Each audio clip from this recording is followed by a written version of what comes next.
On peut être sur le même sol, mais on n'a pas le même sort.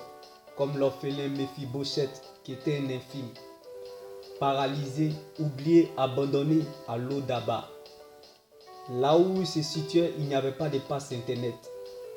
Méphibosheth n'était pas cité parmi les grands, mais il s'est retrouvé à la table des rois parmi les grands.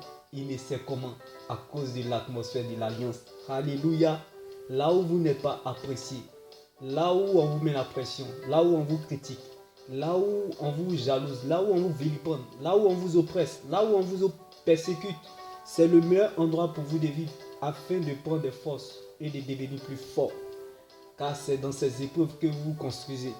Si tu n'apprends pas à être un sujet d'humiliation comme Méphibosheth à Lo-Dabar, tu ne vas pas apprécier la gloire de Dieu quand elle viendra à la table des rois.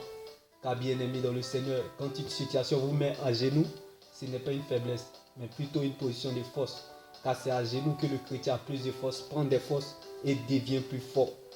L'inattendu rendez-vous divin à Lo-Dabar. Là où on s'y attend le moins, c'est là le temps voulu de Dieu. Le temps de Dieu n'est pas très long, mais très bon. Que ta foi ne s'appuie pas sur les émotions ou les sentiments, mais plutôt sur ce que Dieu dit, sa parole. Dieu ne se trouve pas à la parole, mais plutôt dans sa parole. Dieu ne veillera pas sur ta parole, mais plutôt sur sa parole pour l'accomplir. Car lorsqu'il t'attend à la tête, il compte sur lui-même pour t'accompagner, comme Méphibosheth de Lo-Dabar à la table des rois. J'aimerais annoncer cette bonne nouvelle à quelqu'un ce jour.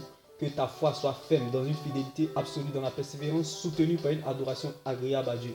Tu ne finiras pas là comme Méphibosheth à Lo-Dabar. Car ce qui arrive est mieux que ça. Ce qui t'attend est plus grand que ça. Ce que tu ne sais pas est plus grand que toi. Ce que Dieu te réserve est plus grand que ce que tu regardes ou vois aujourd'hui. Car Dieu réserve toujours une heure pour les mépriser.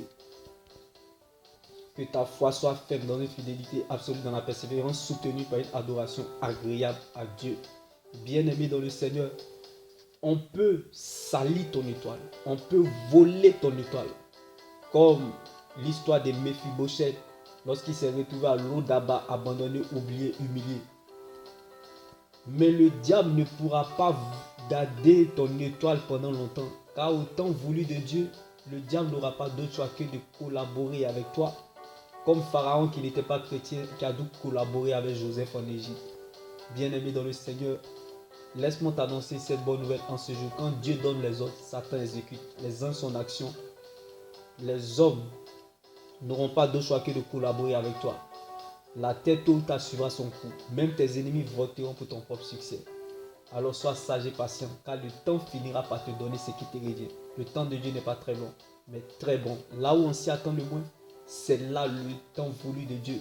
Comme l'inattendu rendez-vous divin à Lo-Dabar. Jésus-Christ était en la direction de Méphibosheth. Il dit à quelqu'un ce jour, Dieu réserve toujours une heure pour les mépriser. Pendant la nuit, le soleil brille ailleurs. Garde la foi. Ne baisse pas les bras. N'abandonne pas. Car ton jour arrive. Dieu m'est béni. Shalom.